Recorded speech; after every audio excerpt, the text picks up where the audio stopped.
Selamat pagi saudaraku, salam sehat selalu ya. Jangan lupa hati harus gembira, karena hati yang gembira adalah obat yang paling mujarab. Pagi hari ini saya ingin membahas tentang Rismond Sianipar, Roy Suryo, dan Tifa dan kawan-kawannya. Seperti dugaan saya, Bapak Jokowi pasti memiliki ijazah aslinya secara fisik, dan polisi telah mengumumkannya hasil labnya. Jadi jauh sebelumnya saya sebenarnya malu melihat si Rismond, apalagi si Rismond itu satu suku dengan saya, marga Sianipar, yang mana setahu saya orang Batak itu yang intelektual dan memiliki sekolah yang tinggi itu akan tidak gampang untuk diajak dibodoh-bodohi oleh orang lain. Ternyata si Rismond kena lu kan. Kau mengaku doktor Rismond, mengaku ahli ya, tapi sayang sekali kebencian kau kepada Jokowi menutupin gelar kau itu.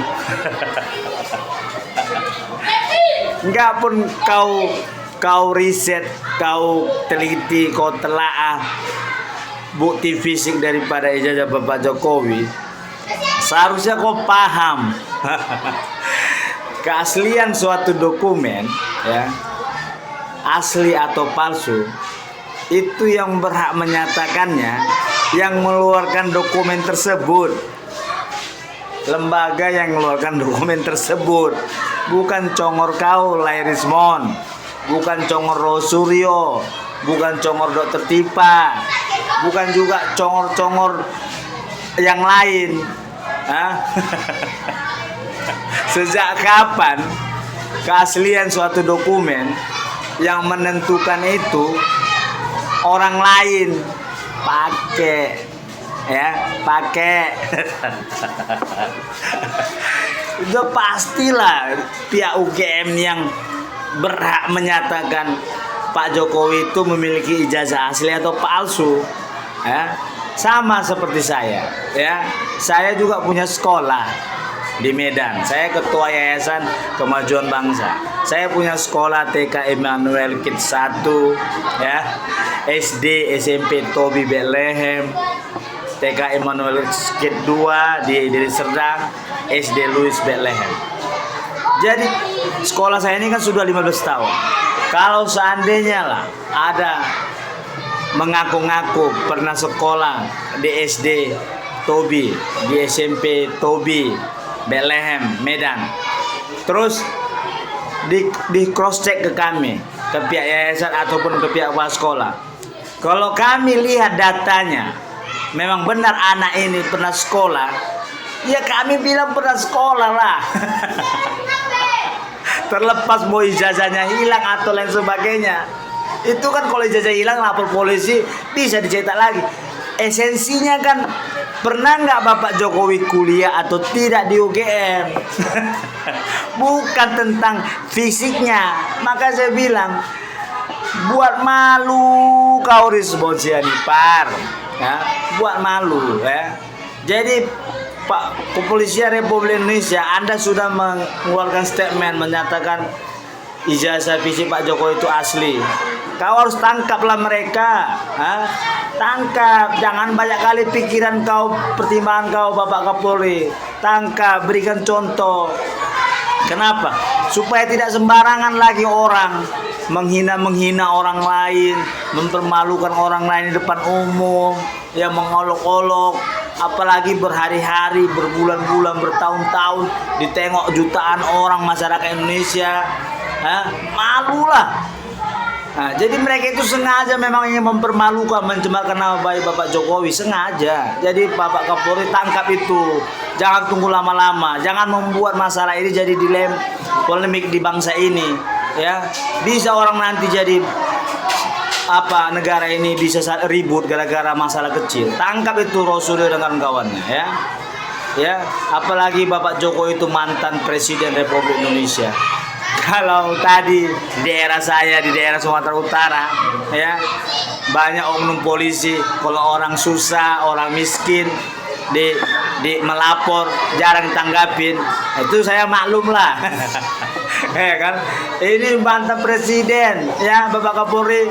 Kalau di daerah saya di Polda Sumatera Utara, ya saya ada 3 itu membantu orang miskin, sudah dipukuli hampir mati di depan rumahnya, di depan anak-anaknya, di depan istrinya, ya sampai sekarang itu pelaku tidak ditangkap, padahal sudah ditetapkan sebagai tersangka, ya. Karena apa ya? Karena orang miskin, ya Bapak Kapolri ya. Kok tadi orang miskin melapor nggak Anda tangkap, saya maklum, ya. Bapak Kapolri, Bapak Kapolda Sumatera Utara ya Bapak Kapolres ya, Bapak Kapolsek Talungkenas, saya maklum lah Bapak Kapolsek Talungkenas, nggak kau tangkap orang miskin yang melapor yang sudah dipukuli hampir mati, ya di depan rumahnya, di depan anak-anaknya. Mulai Januari sampai sekarang nggak kau tangkap, saya maklum. Walaupun sudah saya suratin kau, saya sudah suratin Kapolres Deli Serdang, nggak kalian tangkap. Kenapa? Ya saya tahu lah kau butuh duit. Kalau dikasih uang kau kan Kapolsek Talungkenas kan kanitnya kan pasti sudah kau tangkap itu. Masa ada orang dipukulin di depan rumahnya, disaksikan anaknya, istrinya, dan ada visumnya, nggak kau tangkap?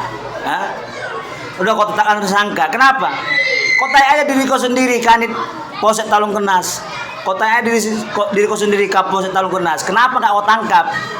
Hanya orang bodoh yang nggak tahu polisi nggak menangkap orang yang sudah memukuli hampir mau mati seseorang, nggak ditangkap sampai sekarang, sudah ditetapkan tersangka.